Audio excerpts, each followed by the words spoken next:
समाराधय चक्षुरुन्मीलितं येन तस्मै श्रीगुरवे नमः।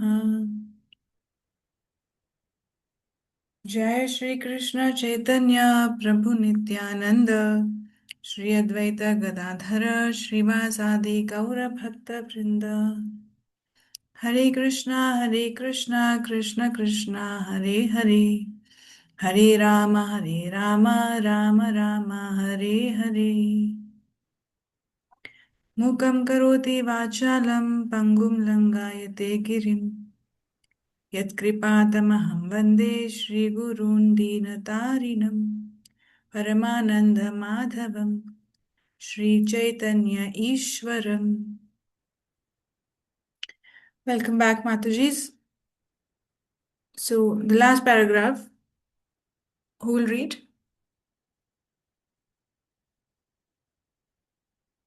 Starting from the Shankarites and Buddhists. Hare Krishna Mataji.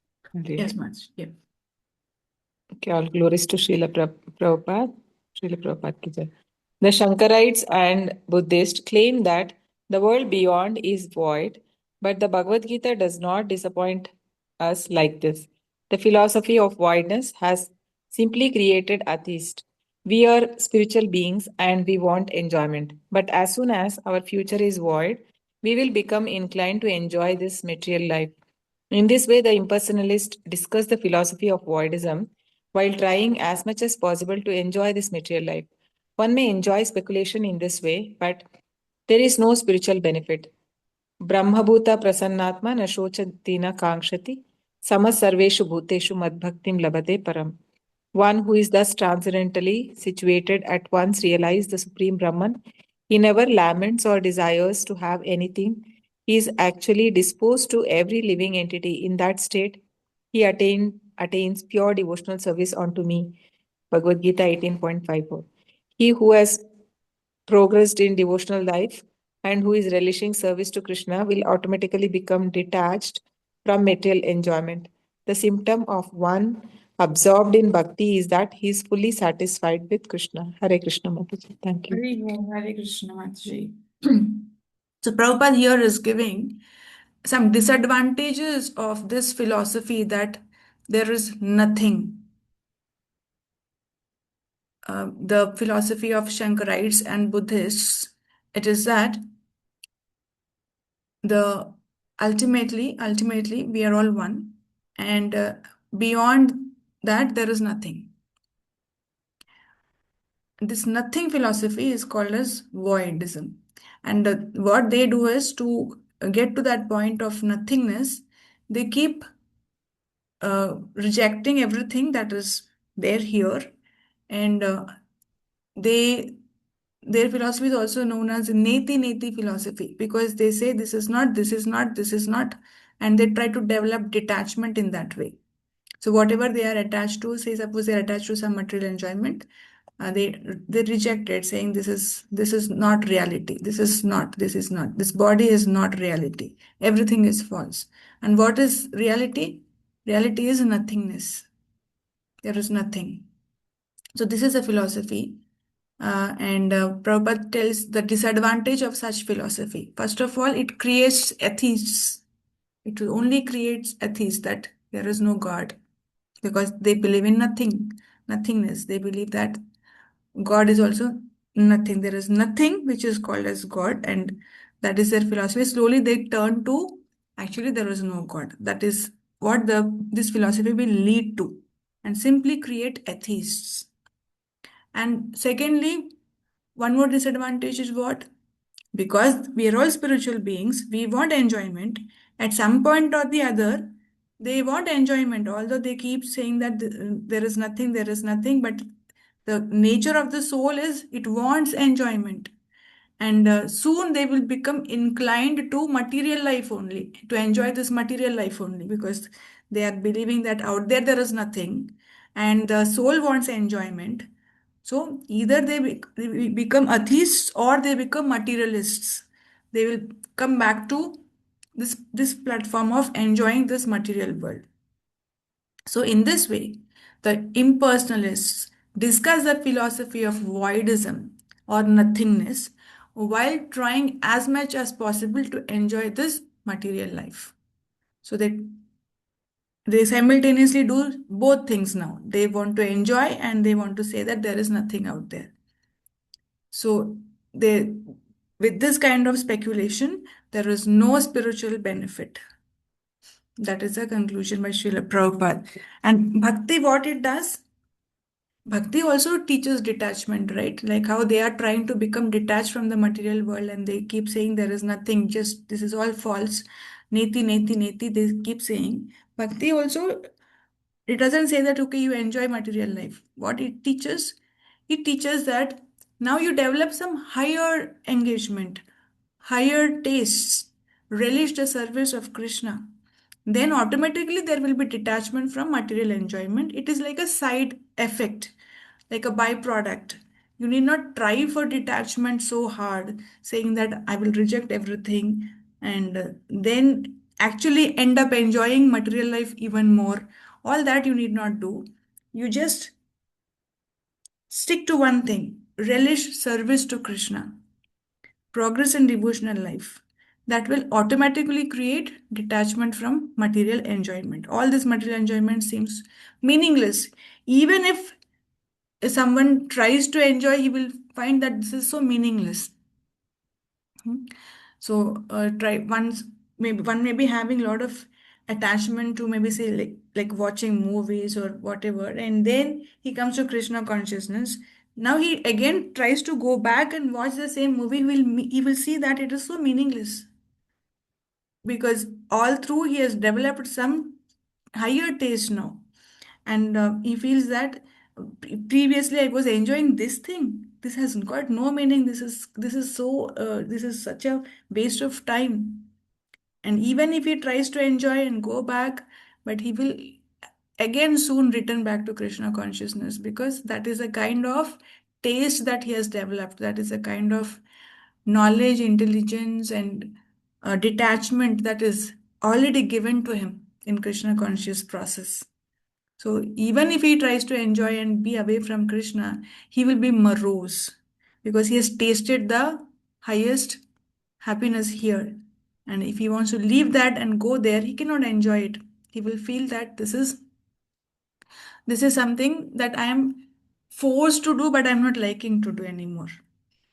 So that is a advantage of taking to the bhakti process rather than the mental speculative processes. And Prabhupada gives a Bhagavad Gita shloka here that once you realize the Supreme Brahman, then he never laments or desires, and he's equally disposed to every living entity. So, we will discuss more on this during our summary class while rounding up, because this point has come many times in this chapter, being equal to everyone, seeing Krishna's energy everywhere. This we will round off again in our summary. Should we go to the summary now? Okay. Yeah. Is this visible, Mataji's? Or should I increase the font? Yes, Visible. Mataji. Okay. So the the fourth chapter, it started with series of Bhagavad Gita shlokas, right? It all talked about the Brahma's lifespan. We calculated Brahma's lifespan. We learned how to calculate it. And what was the number in earthly years? What is the Brahma's lifespan? 11 trillion years. Yeah, and 40 billion years. 311 trillion, 40 billion years of earthly planet is the lifespan of Brahma. Why did we calculate that? So, Prabhupada wants to make this point that still, even with such a huge numbers of years of lifespan that Brahma has, still he is temporary. He also has to, after 100 of his years or 311 trillion 40 billion of our years, he has to leave his body. He also faces death. So that is the highest planet, not the higher planets, but the highest planet, Brahmaloka. Even those inhabitants, they live extraordinarily long periods of life, but their lives also ultimately end. Therefore, any aspiration for elevation to higher planets does not solve the fundamental problem of material existence. So, this is the point that Prabhupada wants to make. And let us remember uh, that shloka number from where the calculation of Brahma's age started. That is 8.17. This is from Gita only. In Bhagavad Gita only. Sahasra Yuga Paryantam, 1,000 yuga cycles is the age of Brahma. And one cycle is of 4 yugas, right? So such 1,000 yuga cycles of, sorry, not age of Brahma, one day of Brahma, 12 hours of Brahma. And 24 hours of Brahma means 2,000 yuga cycles. So this shloka is from Bhagavad Gita 8.17. Let us remember the number where in Bhagavad Gita the lifespan of Brahma is discussed. And series 8.17, 18, 19, and 20 till here. The same point is made about how the aspiration to elevate ourselves to the higher planets is so futile. Then the next point made in this chapter is that the material universe also repeatedly undergoes creation and destruction. So Brahma, he is not permanent. The whole material universe also is not permanent.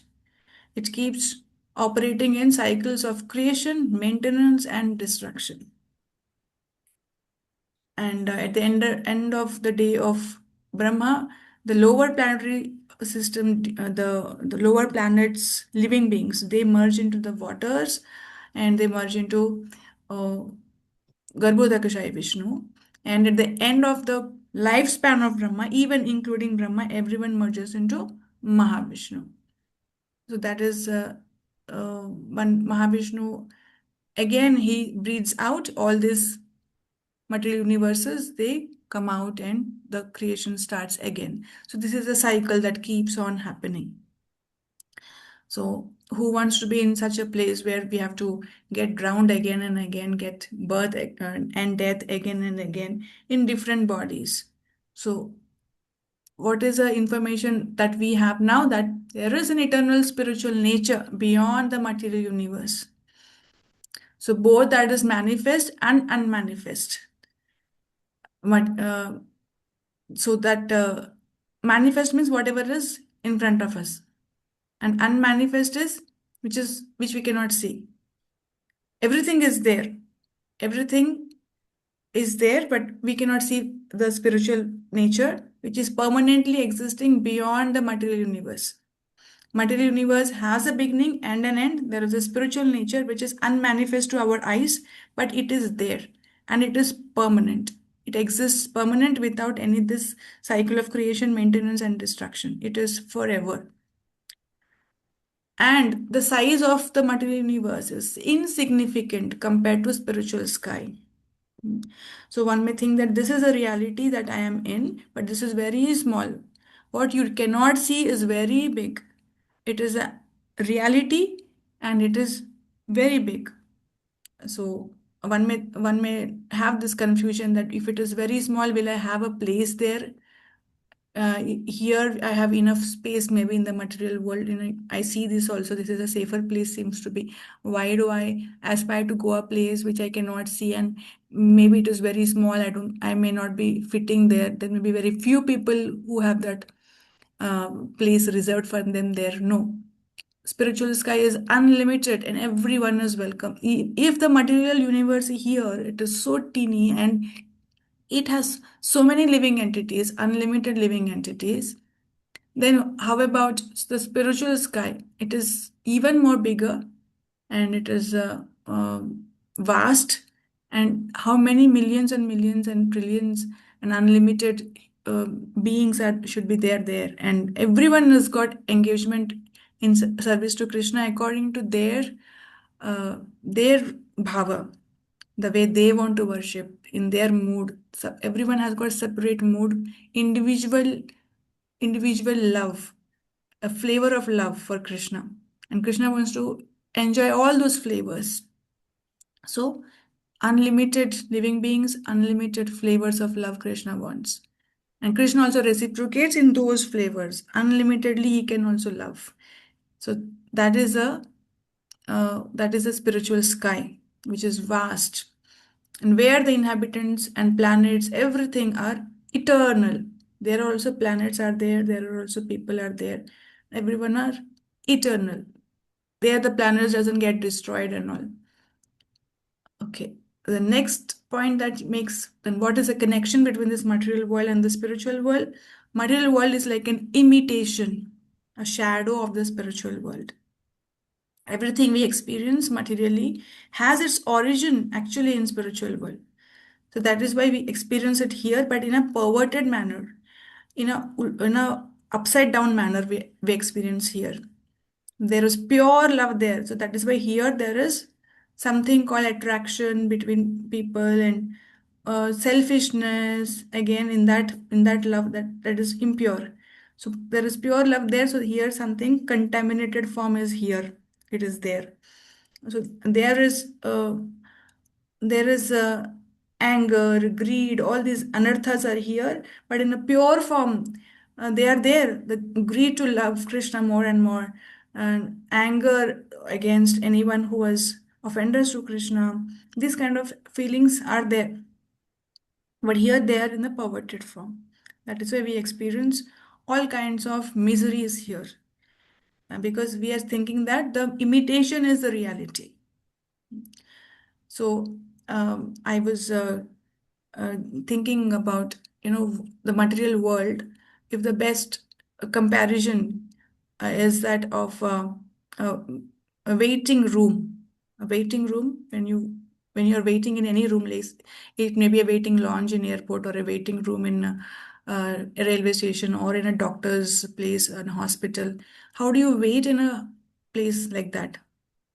What is your consciousness while you're there in that place? What do you think of that place?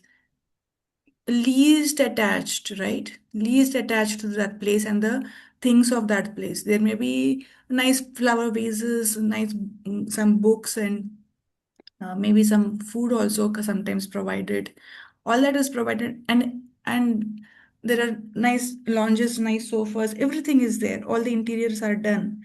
But what is the consciousness while being there? Do you get attached to that place? No. We will think that I have to leave it soon. And while being there, you take care of the things. You don't spoil anything there, thinking that this is not mine, so let me not take care of it. You behave irresponsibly, but at the same time, not get attached to any of the things there or any of the people sitting in that waiting room. Right? Maybe we make talks up for some time, be polite and all that, but still, the attachment we don't develop in a waiting room. The material world is like that, where we are. It is an imitation shadow of the spiritual world. If we start thinking this is forever, this is real, and then in the waiting room, if we start thinking that I'm going to live here forever, there will be a time when people will be asked to leave the waiting room. Then what? Right? The misery. That is the misery. That is where all the misery starts, because we think that this is a real place and forever place. And if, say, suppose in the waiting room someone speaks to you in a rude manner, you don't mind so much, because you know that I am going to not be here with this person forever. Just 2 hours or 3 hours I have to tolerate and leave this place. And maybe he's or she is undergoing, having a bad day today. It's okay. Like that, we will just mind our business and leave that place. That is a waiting room consciousness. That is a consciousness that people in material world, if they develop, they can somehow finish their job of what they are supposed to do in the human form of life and go back to spiritual world. Instead, if they get attached to the waiting room, to the material world, what happens? Only misery and repeated cycle of birth and death. Again and again coming back to the same waiting room and thinking that this is a real place for me, and again you will be asked to leave, and again there is pain. All this to avoid Best is the sixth point. Human life is meant for discovering the real eternal existence. Human life should not be wasted in merely eating, sleeping, mating, and quarreling. Hmm? So that is what is the animals are supposed to do, right? Everyone knows this, that animals cannot think and feel and introspect and discover all that like humans. But what we are supposed to actually discover and know the real eternal existence. Why am I here? When first time Sanatana Goswami met Chaitanya Mahaprabhu, he asked this question: who am I? And why am I suffering these three fold miseries? What is my relationship with God? So, all that is given in all the scriptures. That comes down to three categories. That is Sambandha, Abhideya, and Prayojan. Right? Sambandha means what is my relationship with Krishna. Abhideya, what is the process that I have to follow to establish that relationship back? And Prayojan, what will I get at the end? So these three are the questions that one have to solve and discover. That is what human life is meant for. And the spiritual sky is also described in this chapter. Some Bhagavad Gita quotes, verses were quoted about Krishna himself telling that my supreme abode, how it looks. He's giving advertisement for all of us. Please come. I'm waiting. There is no sun, moon, electricity bills there. Just come there, and then if you come, you will not return back to material world. Here, whichever planet you are going inside the material world, you are again returning back and going in circles and staying in material world only, sometimes higher, sometimes lower, but suffering in different forms. But if you come there, you will never return back here. It is a permanent destination. So the journey to this destination is called is the supreme journey. Otherwise, people also travel here, there, the propensity to travel is there. But the supreme travel is this: go back to Godhead. That is the best travel. And Krishna himself is advertising, being the travel agent and saying how to come, which place is the best. He's just, you know, suggesting us, like how travel agent suggests that if you stay here, you can stay longer and you can pay less money. All this travel agents do, right? Like that, Krishna is taking a humble position and advertising. He's not forcing us to love him or anything. He's just suggesting, please come. And there are these facilities available here. He wants us back, basically. And he's telling us about the spiritual world. He's the information about the spiritual world in order to attract us. And Krishna consciousness is the means to reach the spiritual world. There is no other way, no speculative processes, like how we have just completed reading the last paragraph, wherein the Buddhist philosophy is having those disadvantages of again returning back to material enjoyment only later on, because the the soul cannot understand void. Theoretically, if you impose it, the philosophy for voidness, nothingness onto it, maybe for some time, a so-called detachment is seen, but again, it will not remain for a long time. Either it has to take the form of bhakti, and from there it has to elevate to serve Krishna and then enjoy that service, or relish those services and get a higher enjoyment, or it has to again go back and enjoy the lower enjoyments in the material world. So there is no other process other than Krishna consciousness, bhakti yoga, to reach the spiritual world. And bhakti means to return to our real identity as servants of Krishna. So we have discussed about how to serve, what is the real identity of servants of Krishna. They are all serving Krishna's senses. Using this body's senses, we serve Krishna's eternal senses. And pure devotional service means it is performed favorably for Krishna. So we have spent a lot of time on this word favorably and discussed many examples and how to get rid of any kind of material desires that we have, because that is not favorable. While having material desires, if we try to serve Krishna, or to fulfill our material desires, if we try to serve Krishna, it is not a favorable form of service. Although in initial days it may happen, but one should understand and recognize and work on this, that I have to have a develop a higher reason to serve Krishna. And the reason at the end, it should be, I want to see, just please Krishna. I am servant of Krishna, and Krishna is a Rishikesha. He is the master of all senses. He should enjoy all these senses. And Prabhupada says, our prayer is only one. What is that? We have no other prayer but to be accepted by Krishna. Just accept me as your servant, Krishna. I am yours. That is the only prayer that we have. So many times we go in front of the deities, and we are lost. We see the deities. Uh, Sometimes we see only the dress, how he's decorated, the expertise of the pujari we see, and we come back. But actually, the prayer, if we cannot remember any prayer, just remember one prayer. Prabhupada is given here. We have no other prayer than to be accepted by Krishna. Krishna, accept me as yours. I am your servant, and I am meant to be happy in your service. So accept me in your service, give me service, and if anything, if nothing I can do with these senses that you have given me, if my capacity is beyond those services that you that you like, at least let me remember you all the time. That is a service that I can do. So let me remember you all the time, chant your names all the time in attention, full attention. So just accept me, and then you decide what is good service for me, and I am here just without any other motive.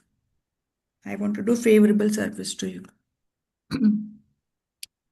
So Krishna is present everywhere, and chanting awakens us to this consciousness. Like how a sleeping person ultimately awaken to the sound. A sleeping person is almost like a dead person, right? If someone dances in front of him, he cannot understand also. He's sleeping.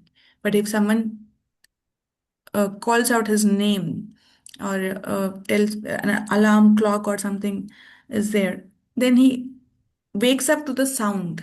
Similarly, the soul, now having this covering of subtle body, and so much of anarthas, it's difficult for it to awaken to this love to Krishna.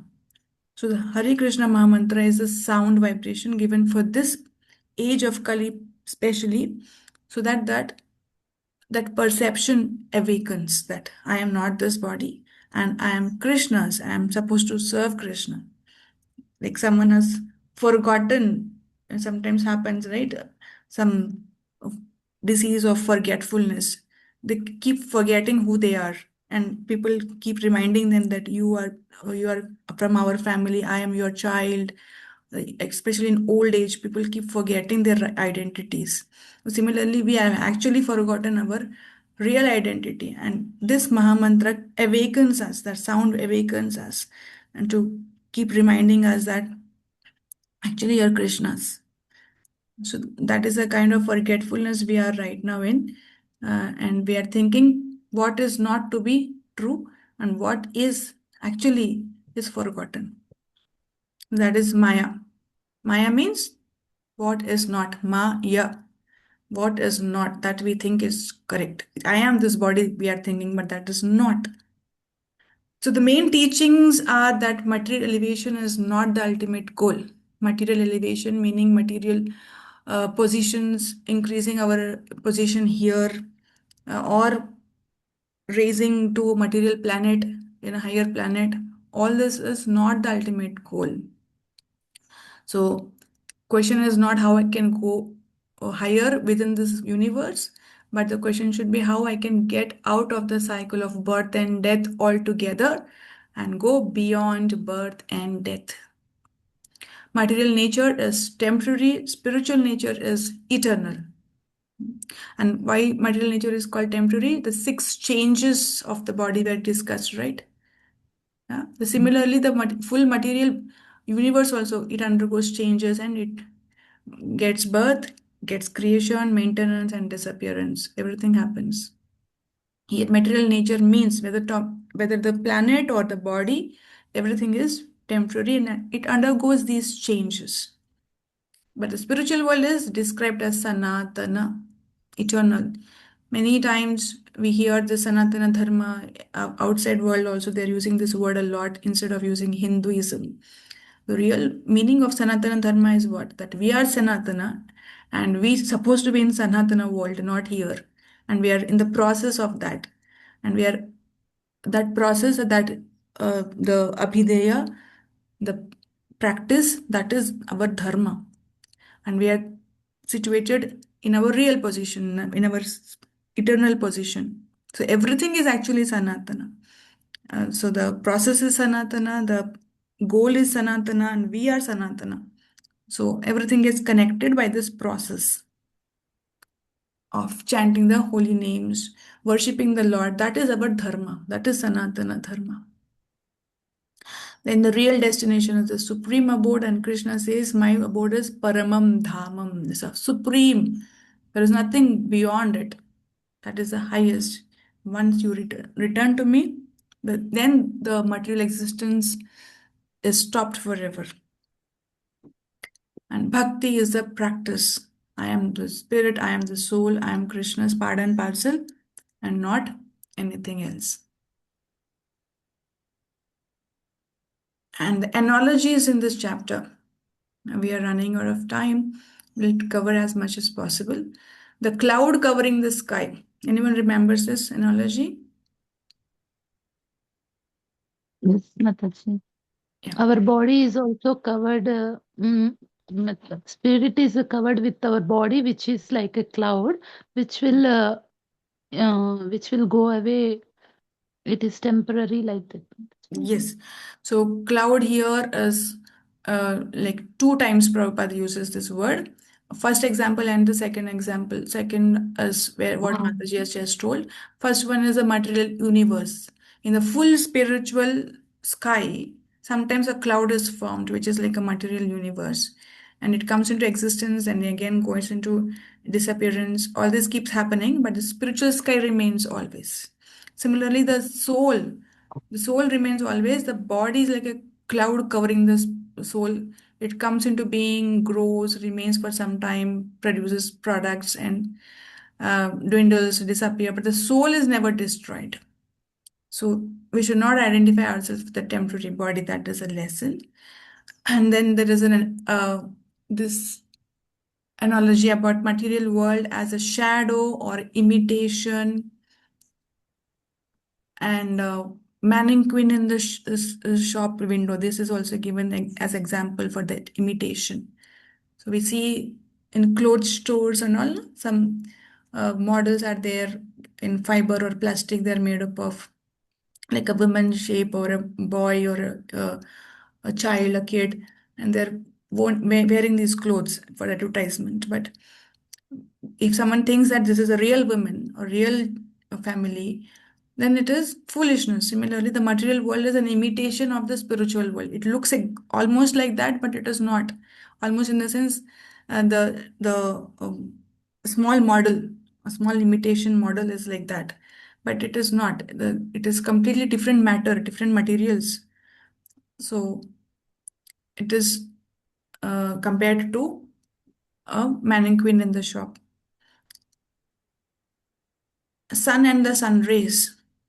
This is what I wanted to make a point about Krishna being the sun, and his energies are compared to the sun rays. And the sun rays are not separate from Krishna, right? If someone is seeing the sun rays, they know that this is part of sun only. Similarly, the energies, they are everywhere, and Krishna is in his supreme abode. And all that we see here, whether material energy or living entities, all this, All this is part and parcel of Krishna only. Nothing which is here can be separated from Krishna and seen separate from Krishna. That is the vision of the Uttamadhikaris or real learned persons. They see everything same. So I would like to show you that verse where Krishna himself is telling in Bhagavad Gita that actually how a learned sage sees the world. Mm,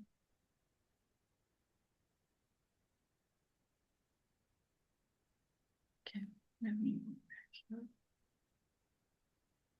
It is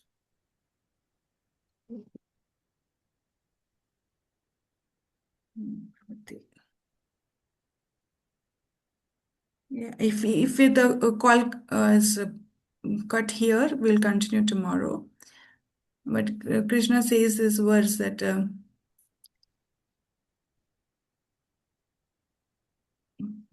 Brahmane Gavi Hastini Suniche Cha Supapake Cha Pandita Samadarshina, which is at verse number 3.18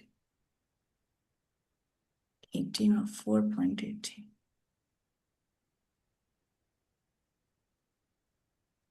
5.18, I think, Mataji. 5.18. हाँ 5.18. विद्या विनय संपन्ने ब्राह्मणे गवि हस्तिनि सुनी चैव स्वपाके च Pandita समदर्शिना. The humble sage, by virtue of true knowledge, sees with equal vision a learned sage, a great brahmana, a cow, an elephant, a dog, and a hawk. A dog eater also. So, how he sees that? Because he sees everything as energy of Krishna. And also, not only that, but in these forms, Krishna also enters as Paramatma here in material world. In spiritual world, there is no Paramatma form, but here in the material world, Krishna, uh, actually Kshirodakshay Vishnu. We have till now discussed only Mahavishnu and Garbhodakshay Vishnu while explaining the material universe creation. And there is one Kshirodakshay Vishnu also, who has entered inside this 14 planetary systems. There is a above Dhruva Loka, there is a Kshira Sagar. There he is residing. And from there he also expands himself into hearts of all living entities, the smallest to the highest, as the Paramatma. He knows us more than anyone. So he is the closest within us, and he's also, they say, the farthest, because he is very far there in Goloka, sitting there in a supreme abode, right? He's himself telling that I am there, but I am here also in the form of my energies and in the form of Paramatma. So there is this double reason for us. Yes, Sarita Mataji, you have Hare raised. Krishna, Mataji. Mataji, yeah. So Krishna, we hear that, no, that Andantarastam, Paramanu Chayantarastam. So Krishna is there in the atom also. So is it in the form of energy in the atom or in the four-handed form, Mataji? So wherever there is life, Krishna here in the material world, he is there as Paramatma.